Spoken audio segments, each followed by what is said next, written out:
Olá, seja muito bem-vindo a mais um podcast da nossa Escola de Liderança 120 igual a 1. Você já sabe, a nossa escola ela busca encontrar a unidade na diversidade. E hoje eu vou falar sobre um assunto muito legal e eu tenho a honra de estar aqui recebendo um dos escritores da Bíblia, ele que participou de todo esse processo e foi por isso que eu chamei aqui. Seja muito bem-vindo, Pastor Carlos. Dá um oi pra galera aí.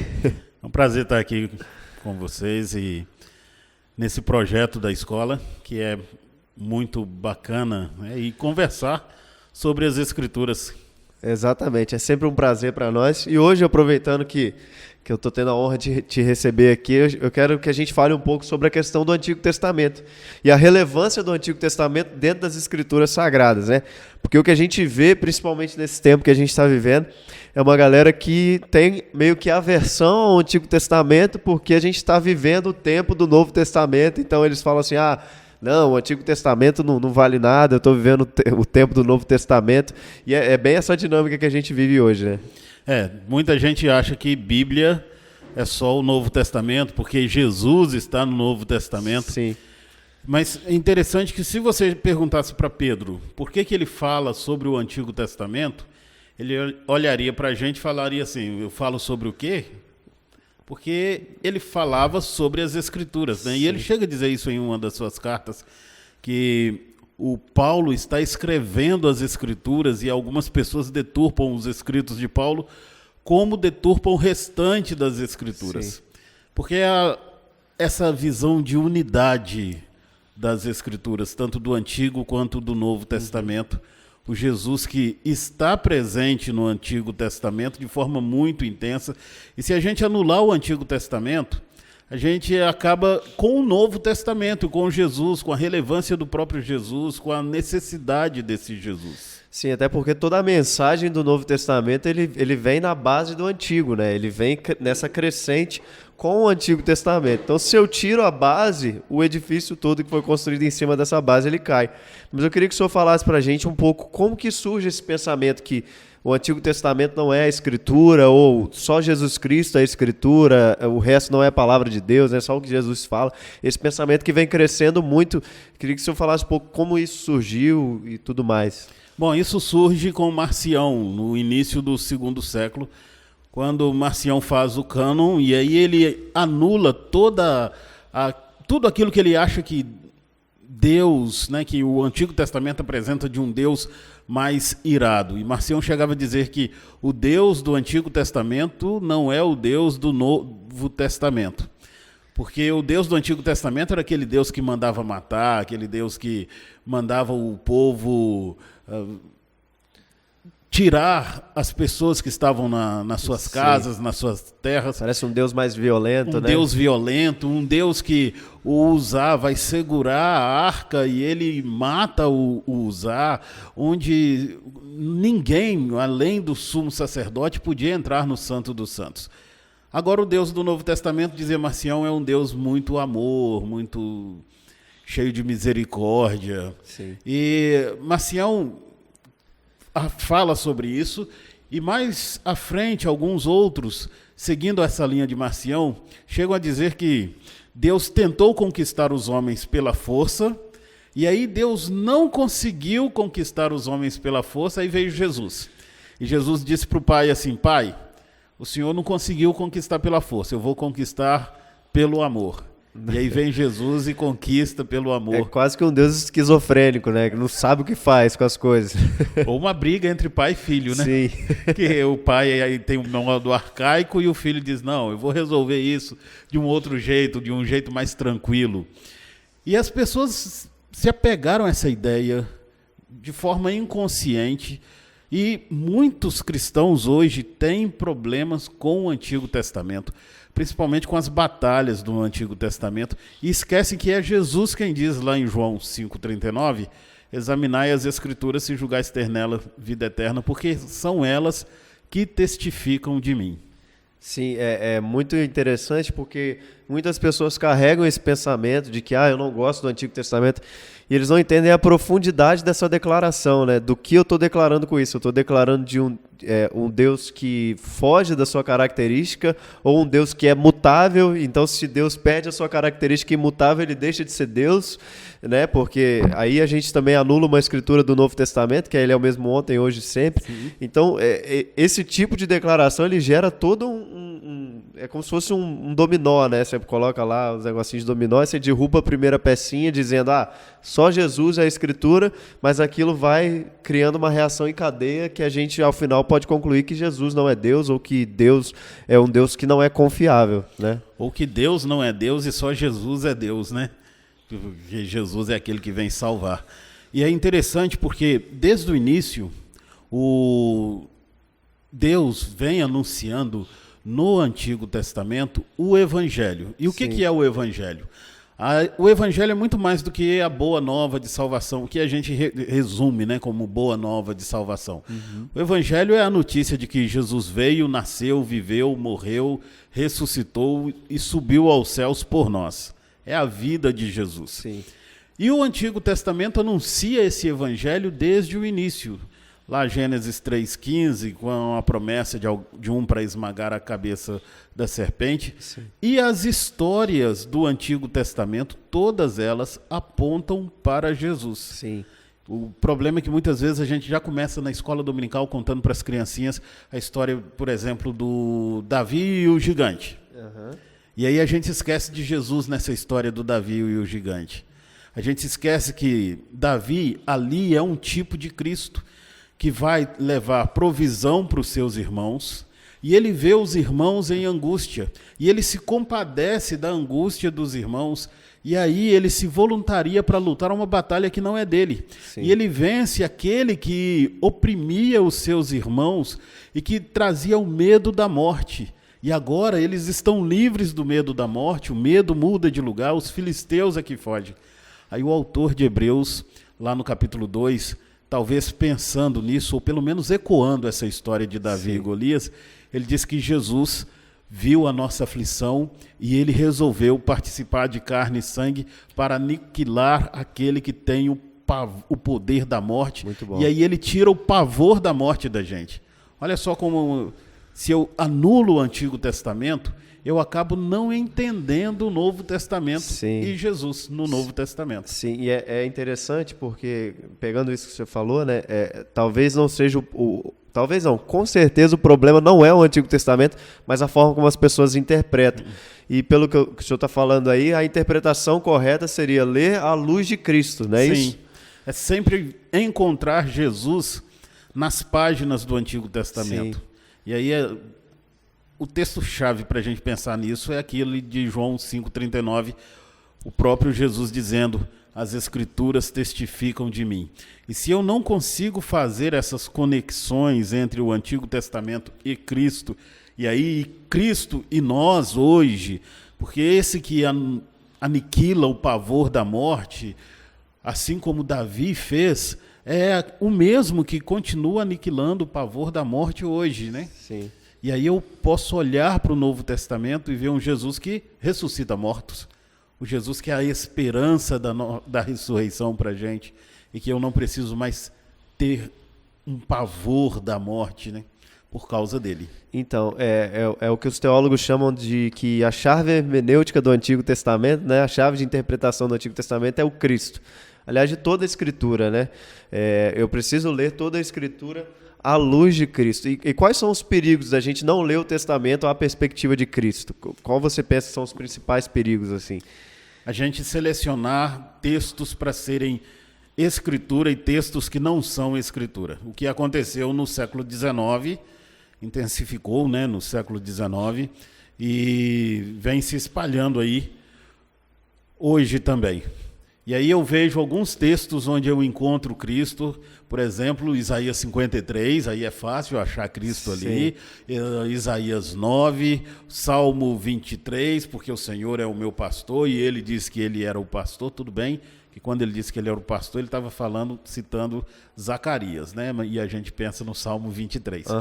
Mas aí a gente seleciona alguns textos que falam sobre Cristo e outros textos que não falam sobre Cristo e que eu não vou entender, ver Cristo neles. Sim. E aí deixa de ser evangelho, porque o evangelho é o anúncio de Cristo.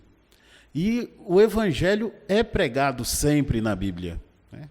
Porque Cristo é a figura central de toda a Escritura. Sim, é muito interessante porque o Spurgeon até falou para o aprendiz dele, né, de pregador, que ele diz assim como todos os caminhos levam a Londres, né, que eles moravam na Inglaterra, todos os textos bíblicos devem levar a Cristo. Nem que você tenha que abrir o caminho e encontrar Cristo no texto, você precisa encontrar Cristo.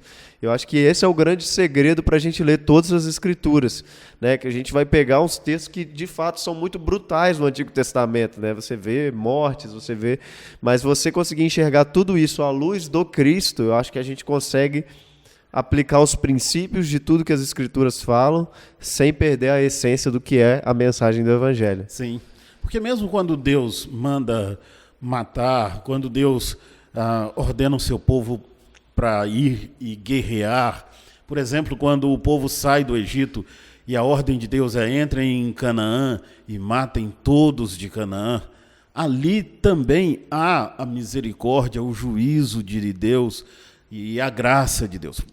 Um problema é que nós não conseguimos associar os atributos de Deus, né? A sua misericórdia junto com o seu amor. Sim. E aí a gente tem um Deus que é muito mais amor, e qualquer pessoa que você perguntar assim, qual o maior atributo de Deus, a pessoa vai dizer assim, é o amor. Só que a santidade é o único que se repete 3 vezes na Bíblia. É isso que eu ia falar, é o que os anjos clamam, né? Quando olham para ele, eles veem a santidade, né? Apesar da Bíblia dizer que a essência de Deus é o amor, Sim. Mas a sua manifestação, e até mesmo no amor, ele é santo. Sim. Né? Então, a gente esquece muitas vezes desse atributo de santidade. E quando Deus está tirando o povo do Egito, ele diz para Moisés que eles vão para Canaã e precisam tirar os povos dali, porque a medida da iniquidade daquele povo já chegou até os céus. Nossa. Então, eles precisam ser a vara de correção de Deus contra o pecado. Sim.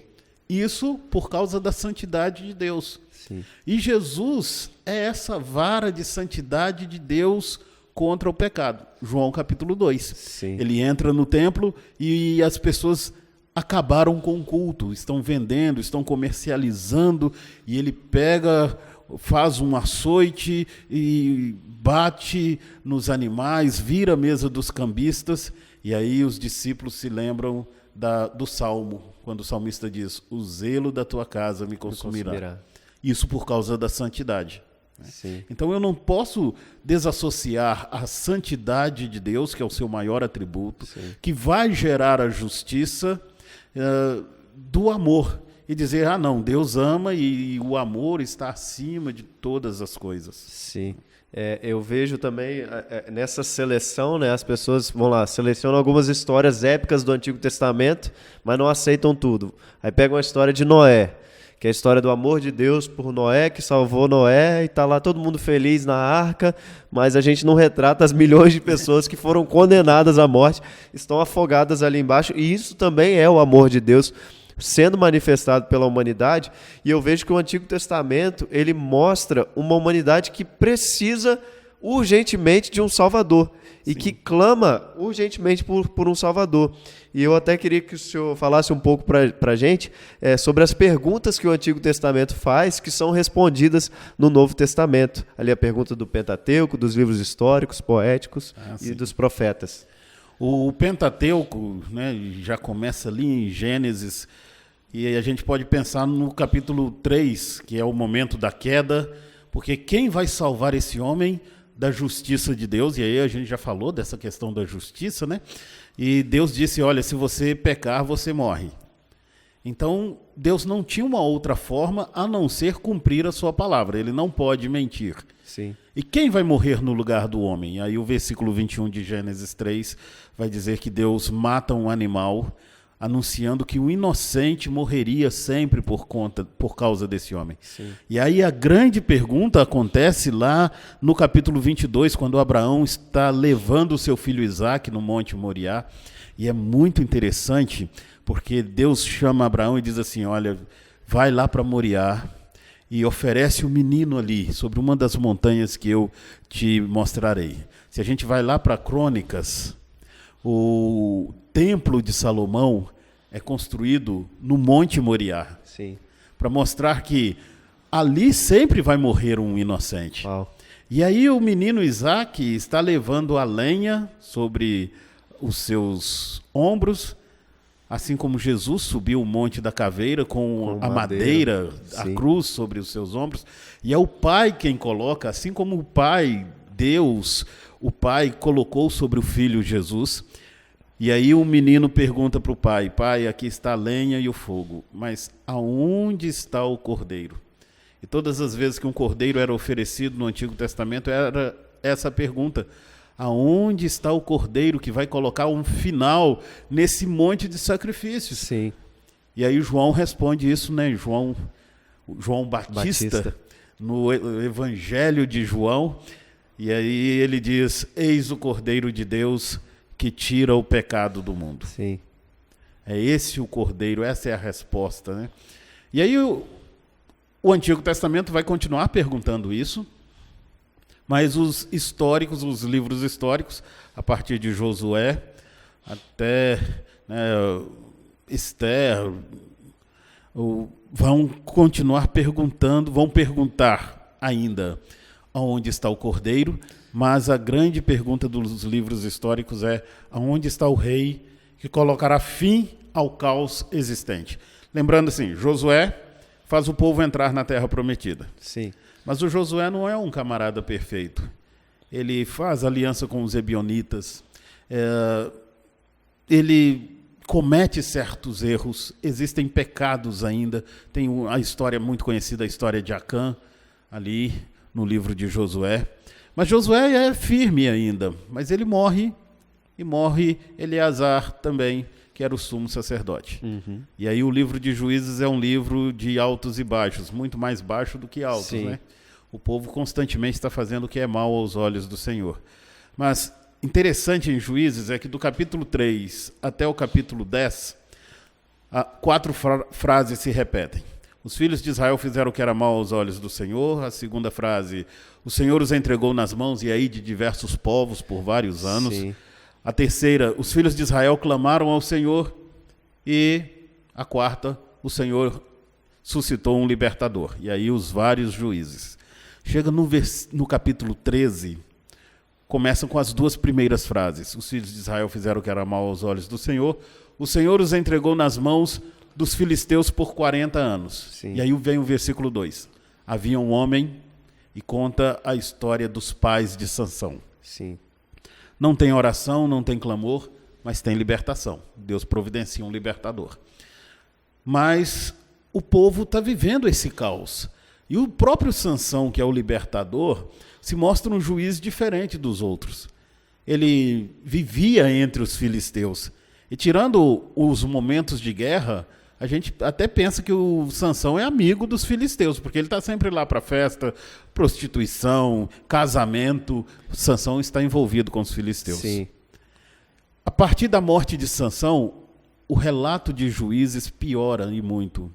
Tem a história de Mica e o poste ídolo, a história do levita e a sua concubina, um levita que permite a sua mulher ser violentada por vários homens durante a noite toda e depois esquarteja a sua mulher. E o livro de Juízes termina dizendo, naquele tempo não havia rei sobre Israel. Aí começa Samuel e o livro de Samuel vai ter a grande pergunta dos livros históricos quando os líderes das tribos chegam para Samuel e dizem, olha, nós queremos um rei. E aí aonde está o rei que vai colocar fim a esse caos? Sim. Não é Saul, não é Davi, apesar de Davi ser o homem segundo o coração de Deus, mas adultério, morte, incesto acontece na casa de Davi. não é Salomão com a sua sabedoria, não são os reis nem do norte nem do sul. E aí Mateus vai apresentar para a gente aquele que é o rei, que vai colocar fim a tudo isso. E aí vem os livros poéticos. Só te interrompendo, talvez essa resposta dos livros históricos seja mais evidente quando os soldados, por ironia, eles colocam uma verdade acima da cruz de Cristo, né? O rei dos judeus. Né? Talvez essa pergunta seja a pergunta que mais ecoa fisicamente ali, porque estava cravado lá na cruz que ele de fato era o rei. E ele sendo ironizado por ser o rei, ele de fato era o rei que veio transformar tudo, né? E aí a plaquinha lá estava nas 3 línguas lidas pelo mundo todo, né? Quem passasse e soubesse ler, Sim. conseguiria ler, né? Sim. Os livros poéticos vão mostrar a questão da sabedoria. E a gente pode usar como exemplo Eclesiastes, que é a busca por essa felicidade promovida na sabedoria. E aí o autor não consegue encontrar nas mulheres, nem no trabalho, nem em outro lugar, e ele conclui o livro dizendo que o temor do Senhor é o princípio da sabedoria. E os profetas que vão perguntar onde está aquele que é a boca de Deus, aquele que vai trazer a palavra de Deus para o povo e que vai fazer com que esse povo mude de vida. Sim. E Jesus é essa boca de Deus. Mas o mais interessante nisso tudo, né, tanto na questão do cordeiro, quanto da sabedoria, quanto do rei, quanto do próprio profeta, que as pessoas olhavam para Jesus e não o reconheciam dessa forma. Poucos o reconheceram como o Cordeiro de Deus que tira o pecado do mundo, poucos o reconheceram como o rei, poucos o reconheceram como a verdadeira sabedoria. E aí João vai contar a história de Jesus lá em Nazaré, e Jesus está ensinando e as pessoas dizem assim, olha, mas esse não é um carpinteiro qualquer. De onde ele vem essa sabedoria toda? Conhece a mãe dele, os irmãos dele? Ele conhece a família dele, desse Zé aí. Como é que ele tem esse negócio todo de sabedoria? E eles não reconheciam naquele menino de Nazaré a fonte da verdadeira sabedoria, o poder de um rei, a glória daquele que é o Filho de Deus.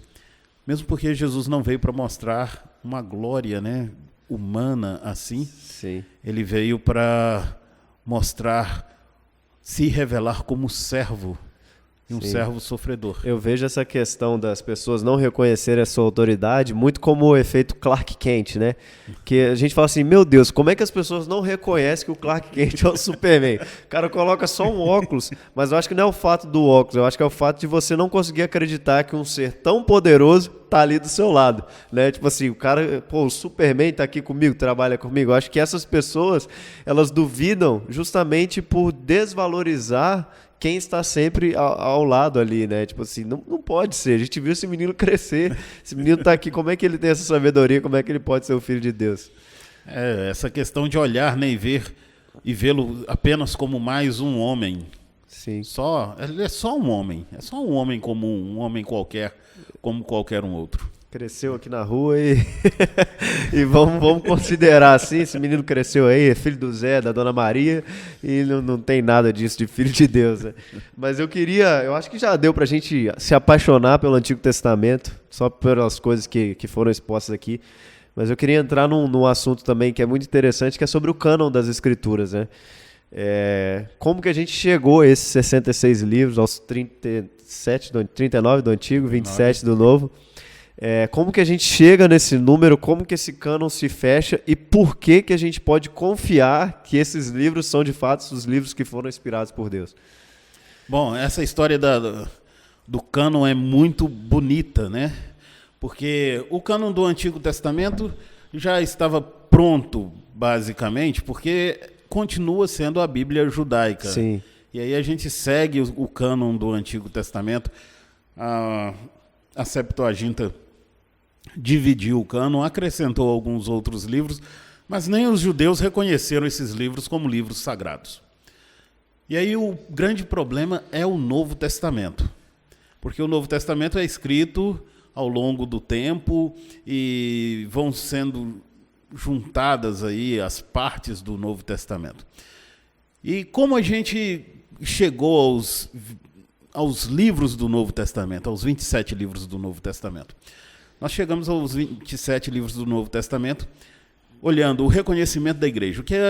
Como a igreja reconhecia estes livros do Novo Testamento. Claro que foram feitos alguns cânons, né? O cânon de Marcião, o cânon de Atanásio. Então, mas a gente não tem um momento em que fecha assim, são 66 livros os livros da Bíblia. São esses aqui. Nenhum concílio sentou, aí alguns vão falar, Jâmina, mas Jâmina era uma escola, nem todos os bispos estavam ali. Outros vão falar assim, mas lá em Calcedônia não houve uma definição do cânon. Não houve uma definição do cânon. Então, nenhum concílio sentou e disse assim, olha, são estes os 66. Essa é a lista dos 66 livros das Escrituras. Talvez seja Deus dizendo para a gente o seguinte, quem define o que é cânon, o que é sagrado, o que é a literatura sagrada, não são vocês, sou eu. Sim. É o meu espírito que vai definir para vocês. E essa é a maior evidência de que o cânon das Escrituras é inspirado por Deus. Uma outra questão são as variantes no Novo Testamento. Sim. De longe, os manuscritos do Novo Testamento são os que têm a maior quantidade de manuscritos espalhados pelo mundo. E existem mais variantes do Novo Testamento do que letras no Novo Testamento. Uau. Só que as variantes são... Vou dar um exemplo do que são variantes, né? Porque a gente fala em variantes, aí o cara fala assim, poxa, então não dá nem para entender, porque é uma coxa de retalhos a Bíblia. Exatamente. Vamos pensar no nome Filipe. Existe Filipe com PH-I, existe Filipe com PH-E, existe Filipe com F-E, existe Filipe com F-I. E uns mais ousados com F-Y. Ou PH-Y. PH-Y. Todas essas são variantes do mesmo nome. E é o que acontece no Novo Testamento. Sim. Cerca de 0,2% das variantes podem causar alguma dificuldade na interpretação do texto. E qual é a quantidade total mesmo? A quantidade total existem cerca de 10 mil variantes. Sim. Né? E dessas 10 mil, 0,2% que podem talvez... podem causar alguma dificuldade de interpretação. Sim. Eu tenho certeza que vai ter gente que vai assistir esse podcast e vai procurar esse 0,2% e falar, a Bíblia não é palavra de Deus. E aí, o segundo lugar desse mesmo período do Novo Testamento são os escritos de Homero. Sim. Os escritos de Homero têm uma quantidade bem menor de manuscritos espalhados pelo mundo. São cerca de 700 manuscritos. E a confiabilidade dos manuscritos, por conta das variantes dos manuscritos bíblicos, é de 98%. Uau. A confiabilidade dos manuscritos de Homero, que é altíssima, altíssima no mundo, é de 28%. Nem se compara, né? E aí, mesmo com essa quantidade enorme de variantes, e claro, vai ter muitas variantes porque você vai ter muitos manuscritos, né? Uma quantidade, quanto maior a quantidade de manuscritos, maior a possibilidade de mudanças, e mudanças que não são significativas. Sim. Por isso você tem na sua Bíblia, por exemplo, no Antigo Testamento, né, as variantes do nome Mordecai ou Mardoqueu, sim. Que são contadas como variantes. E aí muda a nossa interpretação? Não muda a nossa interpretação. A gente sabe quem é esse personagem. Sim. Independente de como seja a pronúncia do seu nome, a gente sabe quem é esse personagem. Sim. Então são esses os tipos de variantes que nós temos. Já nos escritos de Homero, as variantes, apesar de serem em menor quantidade, elas interferem na interpretação do texto de Homero. Entendi. Então, a confiabilidade das escrituras é altíssima. Sim, com certeza, né? Só por esse esforço. A gente já confia porque pela fé, né? Sim. Mas eu acho que para muita gente, você fala assim, eu confio pela fé não é o suficiente. Eu acho que a gente precisa ter armas para falar, olha, você pode confiar, tendo fé ou não, você não pode negar, porque esses são os fatos. Sim. Né? Independente se a sua fé professa outra coisa, os fatos são esses. E muitas vezes os cristãos eles se perdem nessa questão até por terem um certo preconceito com a ciência, né? E a gente vê que hoje a ciência ela prova muito mais, por exemplo, o criacionismo do que a teoria do Big Bang, né? Com toda certeza.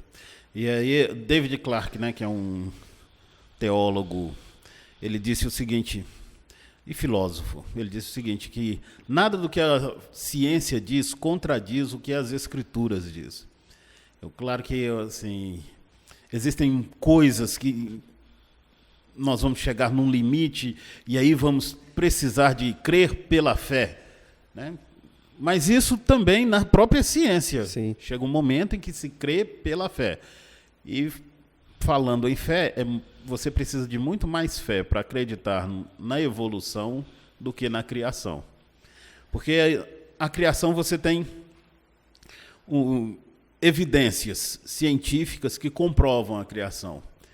Evolução a gente já esbarra num primeiro momento na questão de não se ter nenhum fóssil de transição. Sim. Nesse período todo você não tem fóssil de transição em momento algum. Uma espécie que evoluiu para uma outra espécie, né? Que estava... Não tem, você não tem essa... mas aí tem o dinossauro que tinha penas. Sim. E é a evolução da galinha, né, que virou a galinha. E que comprovadamente foi visto que era uma montagem. E uma montagem até muito ruinzinha. Mas você não tem um fóssil de transição. Por outro lado, você tem evidências bem concretas da criação. Né? Sim. E de coisas assim que a Bíblia relata... e que foram descobertos, por exemplo, em 1800. E que a Bíblia já relatava lá nos seus primeiros livros. Sim. Eu estava estudando um tempo atrás sobre a Eva mitocondrial, né? Que é o gene em comum que todo ser humano tem, que liga a um descendente comum que foi criado lá atrás. Isso é muito interessante.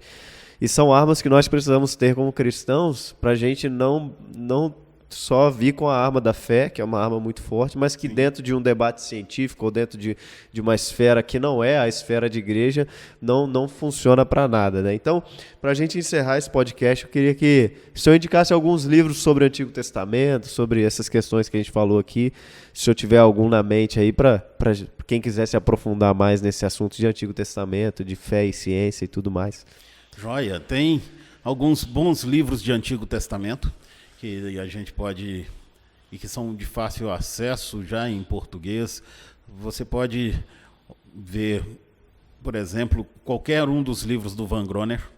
E aí Criação e Consumação, Revelação Messiânica no Antigo Testamento, que é um livro fantástico, onde ele apresenta Jesus no Antigo Testamento. Tem um livro do Ray Stedman, Encontrei Jesus em uma festa de Israel, onde ele usa as festas do Antigo Testamento e como essas festas apontam para o Cristo. Muito legal. Hamilton Jr. também tem bons livros na área do Antigo Testamento. O Alec Montre também bons livros nessa área do Antigo Testamento. E tem um livro da Vida Nova, do Baylor, né, que é o uso do Antigo Testamento no Novo Testamento, e esse aí é um livro para quem quer se aprofundar um pouco mais, estudar um pouco mais, e que vale a pena adquirir. Quanto à questão de livros sobre ciência e fé, e aí você não tem só livros, né, você tem os livros do Adalto e as palestras do Adalto que estão liberadas aí no YouTube. Também o Cristiano, Dr. Cristiano, que é um criacionista e que é muito bom também. E tem várias palestras aí no YouTube Sim. que dá pra gente ouvir. Sim, muito interessante. Eu tenho um também, que é o do Tim Keller, que vai entrar um pouco nessa questão de fé, que é A Fé na Era do Ceticismo, né? Que é um livro excelente também, muito esclarecedor, que eu acho que todo cristão devia ler. Sim. Né? Fé na Era do Ceticismo, do Timothy Keller. Então, é isso, mestre. Muito obrigado por o senhor ter vindo aqui. Espero que o senhor tenha gostado da experiência. Que o senhor venha mais vezes, né? Abençoar a gente aqui com tanta sabedoria e inteligência. É isso. Não esquece de curtir, dar o like, seguir a gente aí no YouTube. Se inscreve aí no canal, ativa o sininho também. E você que tiver alguma sugestão, você pode mandar também pra gente. Pode mandar aí nos comentários do vídeo. Ou você segue a gente também no Instagram, @escola120_1. E manda sua sugestão lá no privado pra gente, ou até no nosso e-mail, escola@hebron.com. Lembrando que a nossa escola, ela busca sempre encontrar unidade na diversidade. Que Deus te abençoe. Mais uma vez, mestre Carlos Adenei, muito obrigado. Foi muito abençoador esse tempo. E até o próximo podcast.